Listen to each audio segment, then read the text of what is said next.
In this week's Drive, we get fit to go racing. Race by the beach in Australia. See what Porsche calls bare bones. And look at the next generation of trucks. All this and more in this week's Drive.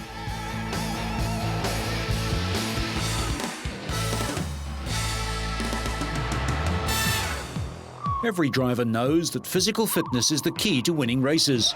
Mental concentration on the job in hand must be total for the entire race. Most untrained people can't concentrate at this level for more than a few minutes, let alone the 3 hours of a Grand Prix. And a racing car's cockpit puts unusual strains on a human body. So for top drivers, there are regular checks on health and fitness levels and rigorous training schedules. Motor racing is an endurance sport that strains your muscles in quite a specific way. So first of all, the sort of training that racing drivers, especially Formula One drivers, need to do is stamina work. On top of that, however, because of the G-forces and the way you sit in the car, there's also a lot of strain on your muscles, and you've got to build these up. Therefore, you need someone who knows all about fitness training, and in particular, how to create the right combination between muscle work, normally done on bodybuilding machines, and stamina work, such as jogging, swimming, running and cycling. Drivers have to prepare themselves for the extreme conditions in their cars and forces in some corners of up to 4.5 G. It saps strength and puts fitness to the test, especially in the closing stages of a race. Mental or physical weaknesses or even a moment's inattention are quickly punished. The really top drivers work at an even higher level. Alain Prost was called the Professor for his tactical ability in the car. Because we normally have to race in high temperatures, concentrating hard for 2 hours at a time, and at full throttle, it's very important. It's also important because in pressure situations and fast corners, some drivers forget to breathe. That doesn't happen to me, but all the same, it's amazing how fit you have to be. Easy to say, hard to do. Individual training programs have to be fitted in between the many functions drivers must attend, testing and the actual races. In addition, the strains on the drivers of travelling and jet lag from time zone changes can't be underestimated. Each day, the drivers put in up to 3 hours of fitness work, designed by a medical scientist, and if there's time, the rest of the day is often spent playing sport, which also keeps them in shape. I do a lot of sport. I do cycling, playing squash, windsurfing, you name it, ride bikes and, anything that is, pretty exciting and fun to do, I'll do. Pulse meters indicate fitness levels, and the team's trainer uses the pulse frequencies to judge whether drivers are getting tired. Superfit athletes, many of the drivers have a very low resting heart rate. On the road, tiredness at the wheel is a danger for every driver. Too long at the wheel results in sluggish reactions, tired eyes and tunnel vision, a recipe for disaster. A break every 2 hours is the least you need. One danger on the roads that's often underestimated is overtired drivers. In surveys, many drivers admit they've driven when they were too tired or that they've even nodded off. However, the danger to other drivers and indeed to yourself is simply too high to take such a risk. Everyone should therefore react at once to any warning signs. Such signs include thoughts starting to drift while you're driving or finding it hard to keep your eyes open. It's then vital that you have to stop and take adequate breaks. Increasing ventilation in the car is not enough to fight tiredness. It comes down to being fit and alert on the road and the track. Some racers use any long straight to get their breath back. At least road drivers can take longer over their pit stops to relax and refresh before getting back behind the wheel.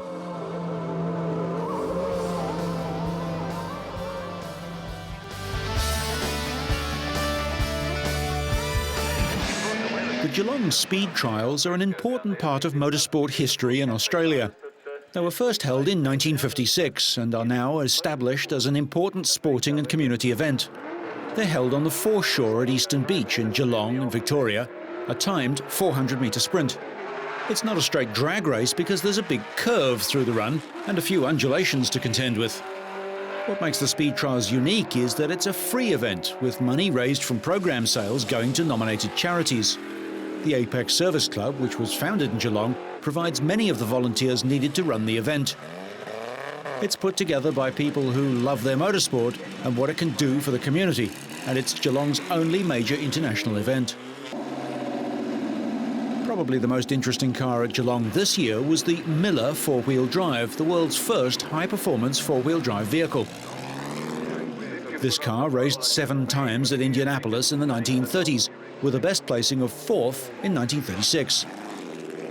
Designed by the legendary Harry Miller, it now competes in its 1936 form with a 255 cubic inch Miller Offenhauser engine.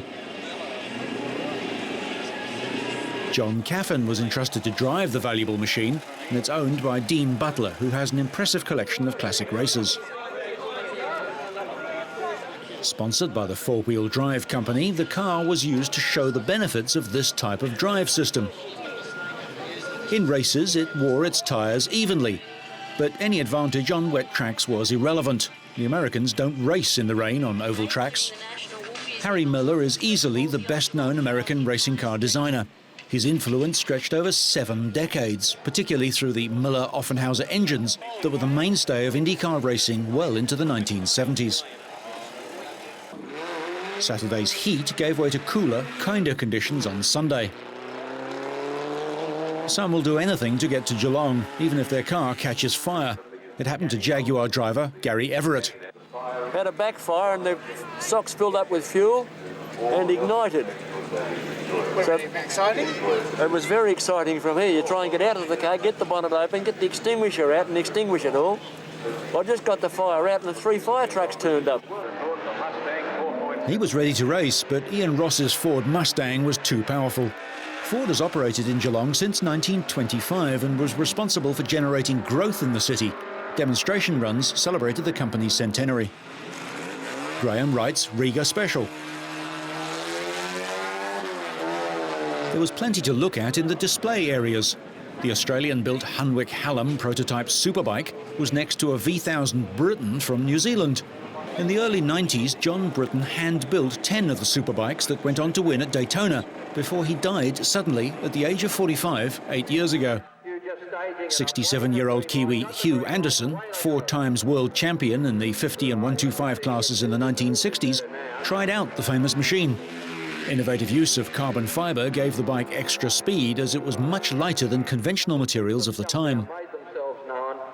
Honda's Australian racing team was present, and works rider Josh Brooks on the 954cc Fireblade rocketed through in just 9.3 seconds, the fastest run ever seen at Geelong. Many Ford-powered cars were given a blast down the track.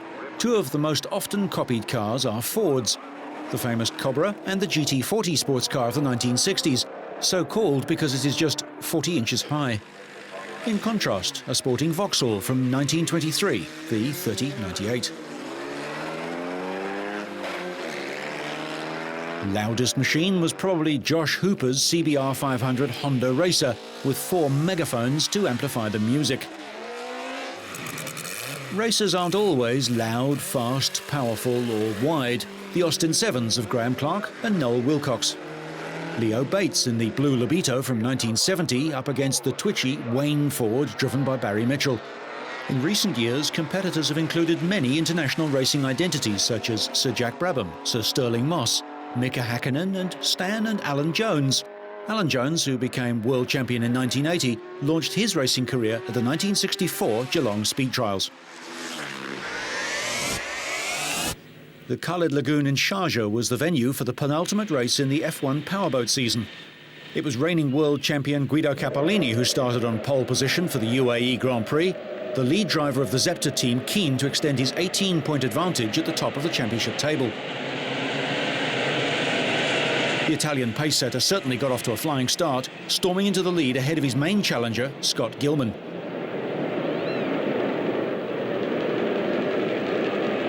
Everything was looking good for Capellini until the 5th lap, when his engine burst into flames, the 11 times world champ out of the race and powerless to prevent his rival narrowing the gap in the championship.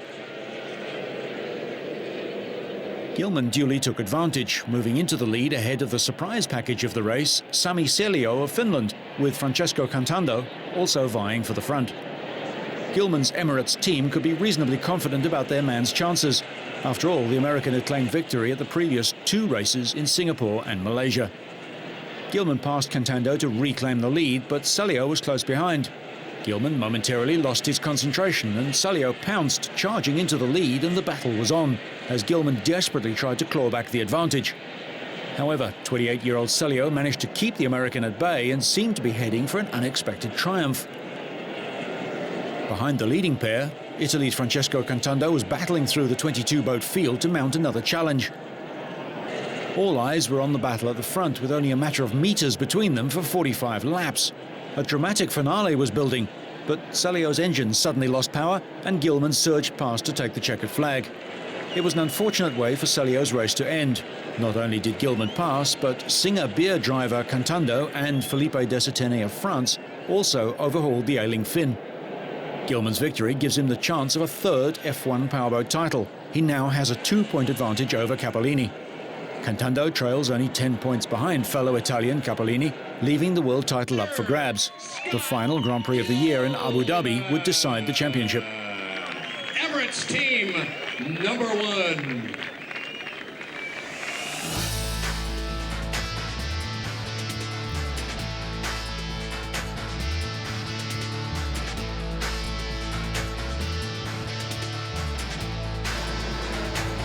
Here's living proof. The Bugatti brand lives yet.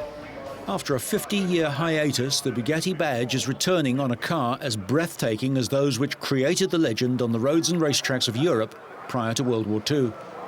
Named after a famous racing driver of the 30s, Pierre Veyron, the Bugatti Veyron 16-4 will be the fastest and most expensive production car ever produced. This car was publicly paraded at a recent historic race meeting in California. In addition, 3 prototypes were seen undergoing road testing in Cape Town in South Africa recently. The Bugatti Veyron is probably the most outrageous road car available. Its mid-mounted 8-litre engine has 16 cylinders in a W, essentially 2 V8s on a common crankshaft. It also has 8 camshafts, 4 turbochargers, 64 valves, and produces 1,001 horsepower. The continuously variable camshafts control those 64 valves with settings provided by a continuous electro-hydraulic system, which incorporates 2 computers for each bank of cylinders to maintain perfect operating parameters. This technical marvel powers the world's fastest production car to a top speed of 406 kilometers an hour, and when the Veyron goes on sale in April, it will cost around $2 million. While the Veyron's power and speed figures are astounding, so too is the acceleration. Between 2,200 and 5,500 RPM, it makes 922 foot-pounds of torque. This massive mid-range grunt allows the Veyron to accelerate from standstill to 300 kilometers an hour in under 14 seconds. 6 production cars are now being built at the factory in Molsheim in eastern France.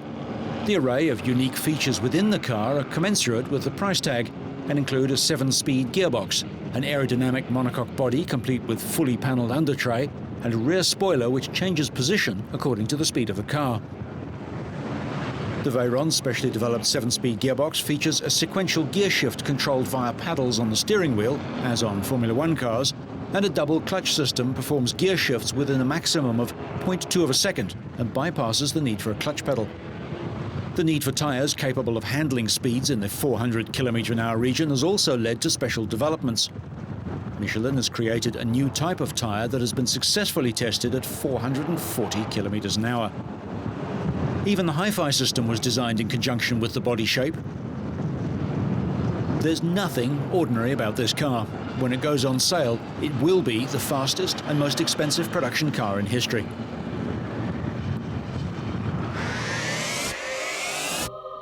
In comparison, the Porsche GT3 seems almost mild.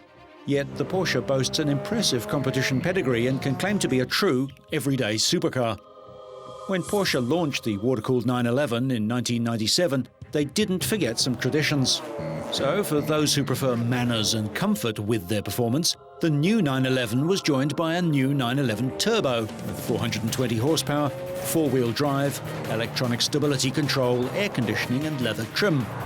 But for those who prefer a raw edge, Porsche revived a 911 tradition that started in the 1970s with the stripped-to-the-bones RS. The GT3 follows this less is more philosophy. This is the 911 without frills. It's about performance with fewer creature comforts. As its name suggests, the reason was motorsport. To qualify for the GT3 production racing category, especially at Le Mans, where Porsche is still the badge to beat. The GT3 simplifies, adds lightness and more power. The 3.6-litre flat six without turbocharging but with variable cam timing now produces 381 horsepower, giving a top speed of 306 kilometers an hour and trimming the 0 to 100 time to 4.5 seconds. Add modified suspension and bigger tyres and the race-bred GT3 becomes one of the most spectacular 911s ever, especially as an everyday road car.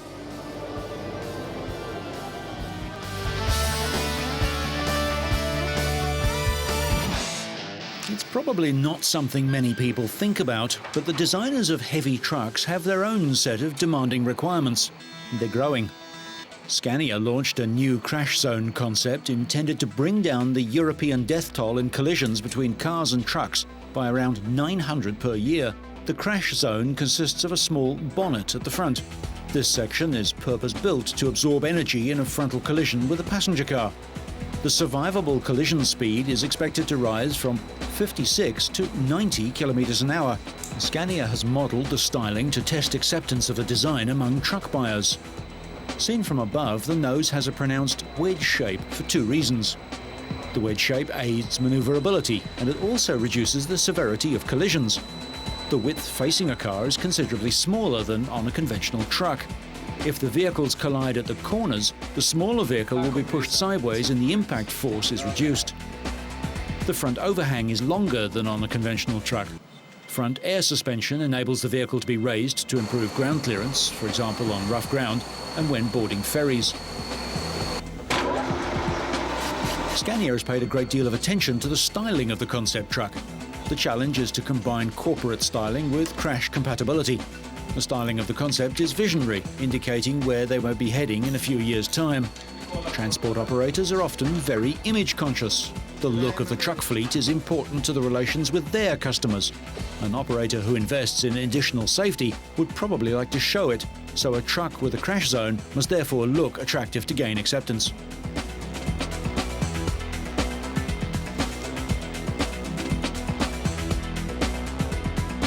What appears to be a bonnet is a structure designed to absorb energy in a controlled manner. This means no stiff or heavy components can be inside the deformable structure. The lower front section is intended to meet an oncoming car at bumper height to make maximum use of the car's crush structure. The depth of the crash zone at bumper height is 800 millimeters, space normally occupied by a truck's bumper. Higher up, the structure protects the truck's occupants in case of a rear-end collision with something like a trailer back. Making external surfaces soft to yield on impact protects road users such as motorcyclists, pedestrians and bicycle riders. Two-thirds of car-to-truck collisions are frontal impacts, and 90% of these because the car has crossed to the wrong side of the road. Around 4,000 people are killed each year in the European Union in such collisions. Since August last year, all new trucks in Europe are required to have front underrun protection, except for some off-road applications.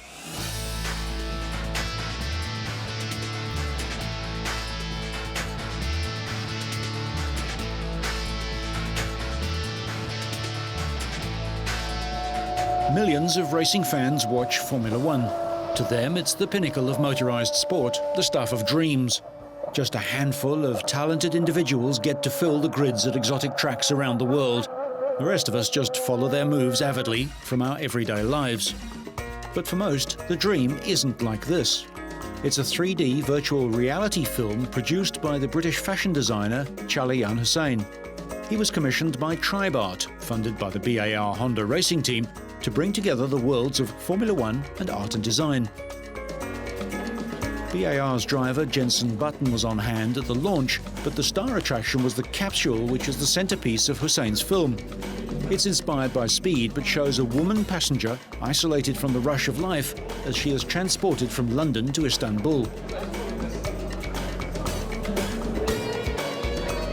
I was very interested in the idea of speed and the whole idea of speed being one of the most sort of modern experiences within this century. And so I thought maybe I can design a vessel which can travel through space and which could incorporate various ideas such as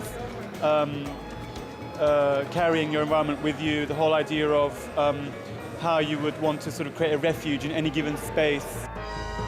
At one stage on the journey, the capsule fills with water, symbolizing back to the womb, the ultimate refuge.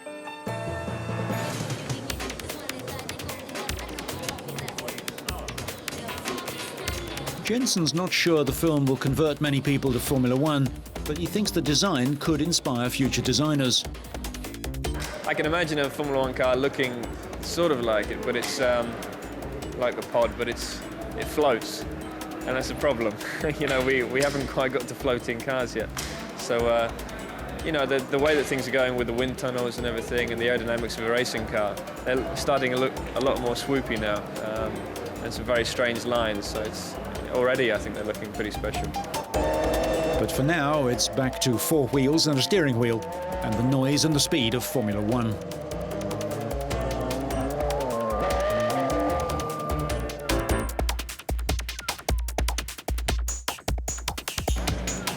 Hundreds of vintage VW owners revved up their engines in Bad Camberg recently for one of the most famous and recognized Volkswagen meetings in the world. Just as Volkswagen belongs on the list of the world's most popular cars, so the name of the late Heinz-Willy Lottermann belongs on the list of the car's biggest fans. And there are a lot of VW fans in the world. Lottermann, once a German VW car salesman, was responsible for this gathering of old Volkswagens in the normally sleepy town near Frankfurt. Every 4 years, he organized a meeting from his VW dealership, and pre-57 Volkswagens would converge there for a long weekend. Now, people from all over the world bring their elderly Volkswagens for a celebration of everything VW. It's not a car for tearing around the curves with or anything, and it's not about it being unique. It's about identifying with something. Some of the cars are beautifully restored and maintained, irrespective of cost, and despite their humble beginnings. Some owners come to buy and sell parts, common or rare, while others parade their latest acquisition or their newest restoration project, perhaps hauled from an abandoned barn or perhaps a pond. Willy Lottermann was famous around the world as the godfather of the Volkswagen movement. His interest in Volksies led him to build up one of the world's most complete and unique Volkswagen collections. Sadly, the 1999 meeting, where hundreds celebrated 50 years of the VW Cabriolet, was to be his last. As a key figure in a huge international movement, he was the most respected person in the field of vintage VWs. In honor of their brother and father, and through their own love of vintage VWs, Lottermann's brother Michael and his son Marcus continue the tradition. In 1979, my brother held a small event with around 30 participants. They were all so impressed that they asked him to organise further meetings, and we decided to do this every 4 years. The event has become a mecca for early VWs and their adoring owners. What is special about these meetings is the family atmosphere. It's got to the stage that every VW fan has to have been in Bad Camberg at some point in their life. The air-cooled Volkswagen, or people's car, sold in the millions to ordinary people. Perhaps you can't be a true VW fan until you've been to Bad Camberg at least once. So whether you're out on track, up in the air, or stripped to the bone, so you stay on track and up to speed, make sure you catch next week's Drive.